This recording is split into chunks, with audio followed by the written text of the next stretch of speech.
नमस्कार, आपका स्वागत है।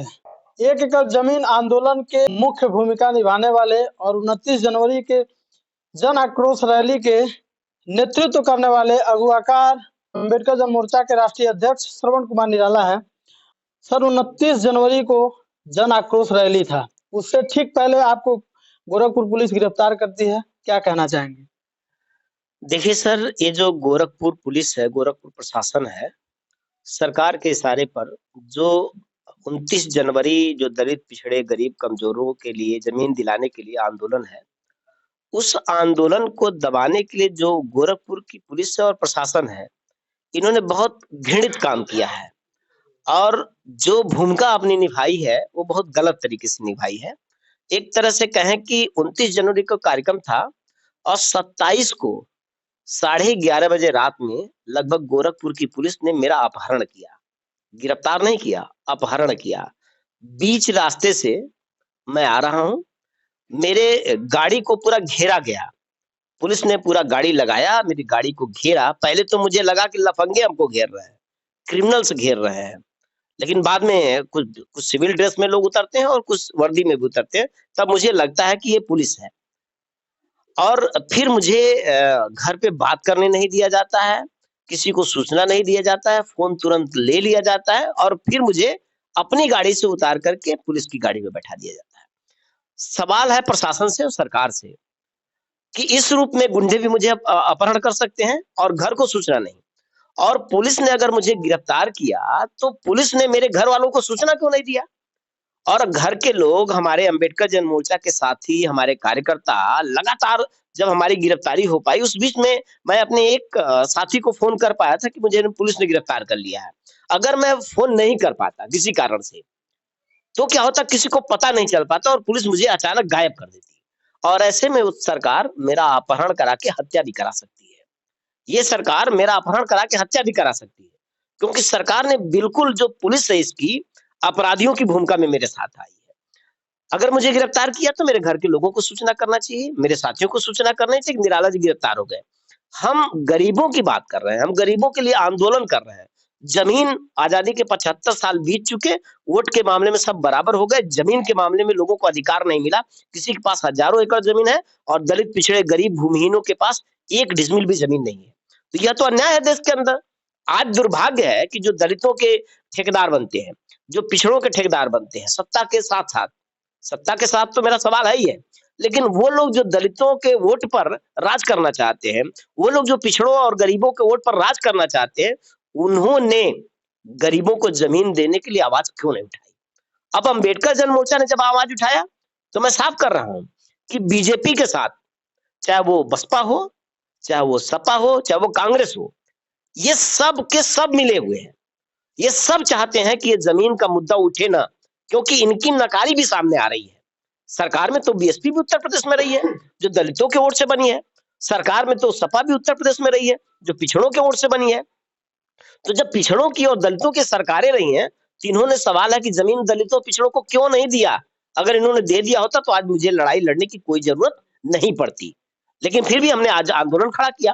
तो सरकार तो इस आंदोलन को दबाने की, इस आंदोलन का दमन करने की पूरी कोशिश कर रही है। और जो 27 तारीख को रात में मेरे साथ हुआ, ये सरकार का आपराधिक कुकृत्य है। ये लोकतांत्रिक संवैधानिक नहीं है। हम आंदोलन कर रहे हैं लोकतंत्र में, गरीब जनता को अपनी आवाज उठाने के लिए, अपनी मांगे रखने के लिए क्या तरीका है? यही तो तरीका है। हम सभा करते हैं, हम रैली करते हैं, हम धरना प्रदर्शन करते हैं और बिना सूचना के नहीं कर रहे हैं। मेरे पास रजिस्टर्ड कॉपी है। मैंने सरकार पर, जिला प्रशासन को, डीएम को, कमिश्नर को, एसएसपी को, डीजीपी को, मुख्यमंत्री को, सबको बाय रजिस्टर्ड हमने 2 महीना पहले लेटर दिया, सूचना दिया है कि आपने 10 अक्टूबर के आंदोलन में कहा था कि 2 महीने में जमीन देंगे। आपने कोई कार्रवाई नहीं शुरू किया। हम फिर 29 जनवरी को आ रहे हैं, आपको जवाब देना पड़ेगा। हम तो सूचना दे के आ रहे थे, लेकिन इन्होंने हमें गिरफ्तार किया तो चोरी से गिरफ्तार किया, अपराधियों की तरह गिरफ्तार किया। कल ले जाके मेरा इनकाउंटर कर सकते थे।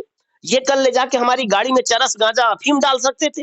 ये कुछ भी कर सकते। कहे निराला जी गांजा और उसकी तस्करी करते हैं, हथियारों की तस्करी करते हैं। ये बड़ी साजिश जो हो रही है, मैं सरकार से और माननीय सुप्रीम कोर्ट से, माननीय हाई कोर्ट से, मुझे सरकार से उम्मीद नहीं है, माननीय न्यायालय से मैं दरखास्त कर रहा हूं कि इस तरह का कुकृत्य से मुझे बचाया जाए और मुझे सुरक्षा मिलना चाहिए। करने के बाद जेल में पुलिस का क्या रवैया था, आपके साथ क्या क्या हुआ जेल में? देखिए, पुलिस प्रशासन, जिला प्रशासन सरकार के इशारे पर सब काम कर रहा है। जेल के अंदर भी हमको गिरफ्तार करके जेल के अंदर जो बेसिक सुविधा भी कैदी को मिलना चाहिए वो नहीं मिला मुझे, और एक तरह से कहिए प्रताड़ित किया जा रहा था।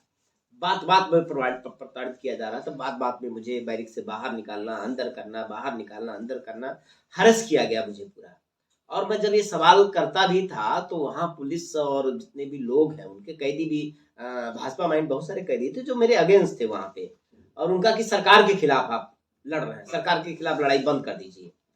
जेल के अंदर सरकार के इशारे पे सरकार के गुंडे जो समर्थक हैं और जेल प्रशासन के भी तरफ से पूरा मुझको टार्चर करने की कोशिश की गई कि इसके बाद कोई आंदोलन नहीं करना है। लेकिन सवाल इस बात का है कि वो टार्चर करके भी मुझे रोक नहीं पाएंगे। मैं लड़ूंगा और अपने अंतिम सांस तक लड़ूंगा। और एक बात मैं बहुत स्पष्ट कर देना चाहता हूँ कि जिस तरह से मेरी गिरफ्तारी आपराधिक गिरोह की तरह हुई, इस बीच में आंदोलन मैं कर रहा हूँ, जनता के लिए लड़ रहा हूँ। मुझे इस बात की पूरी आशंका है कि सरकार अपने गुंडों से हमारे ऊपर हमला करा सकती है। अगर कोई भी ऐसी घटना होती है मेरे साथ, अप्रिय घटना होती है, तो इसकी पूरी जिम्मेदारी उत्तर प्रदेश के मुख्यमंत्री की होगी, उत्तर प्रदेश सरकार की होगी, जिला प्रशासन की होगी और जिला पुलिस की होगी, गोरखपुर की पुलिस की होगी। अगर किसी भी तरह से हमारे ऊपर हमला होता है, कोई घटना होती है, क्योंकि ये सरकार वही सरकार है जो लोगों को अपराधियों से भी मरवा देती है। तो मुझे इस बात की पूरी आशंका है। मेरी मांग है कि मेरी पूरी व्यापक सुरक्षा होनी चाहिए। समाज मेरे साथ है। 29 जनवरी का जन आक्रोश रैली तो रद्द हो गया है, इसके बाद जन मोर्चा का क्या योजना है? जन आक्रोश रैली रद्द हुआ क्योंकि हम जेल चले गए। बाकी हमारे साथियों के ऊपर बड़े पैमाने पर उनके घरों पे छापे मारे गए, उनको प्रताड़ित किए गए। आप जानते हैं कि हमारी प्रदेश सदस्य सीमा गौतम, हमारे प्रदेश उपाध्यक्ष ऋषि कपूर और अन्य हमारे साथियों के घर को पूरा घेरा गया और इनको लगातार, मैं अंदर चला गया और इनको लगातार प्रताड़ित किया गया कि गिरफ्तार इनको कर लिया जाए। इस कारण और हमारे साथी भी, हमारे कार्यकर्ता भी काफी परेशान रहे, इसलिए आंदोलन हो नहीं पाया। लेकिन सरकार ये सोचे कि आंदोलन ऐसे रोक करके वो इस लड़ाई को रोक देंगे तो नहीं संभव है। ये लड़ाई जारी है, ये लड़ाई होगी, ये कल भी जारी थी और आज भी और आगे भी जारी रहेगी। अब लड़ाई का हम रूप चेंज करेंगे और सरकार को उसकी कुर्सी से उतार देंगे, क्योंकि गरीबों के हक की लड़ाई है। अब गांव की जनता के बीच में हम ये बात लेके जाएंगे और जनता को इस बात के लिए हम समझाएंगे, उनको तैयार करेंगे और जनता तैयार भी है। मैं डंके की चोट पे कहता हूं कि बीजेपी के लोग दलितों, पिछड़ों, गरीबों की बस्तियों में अब नहीं जा पाएंगे। हम गांव के बाहर बोर्ड लगवा देंगे। बीजेपी के साथ साथ सपा और बसपा कांग्रेस के लोग भी नहीं जा पाएंगे, क्योंकि वो भी आरोपी हैं, वो भी दोषी हैं। वो इस लड़ाई में, गरीबों की लड़ाई में कहीं खड़े नहीं दिखे हैं। वो मंदिर के नाम पे कोई बात होता है तो उनके पास इतना टाइम है कि वो प्रेस नोट जारी करते हैं।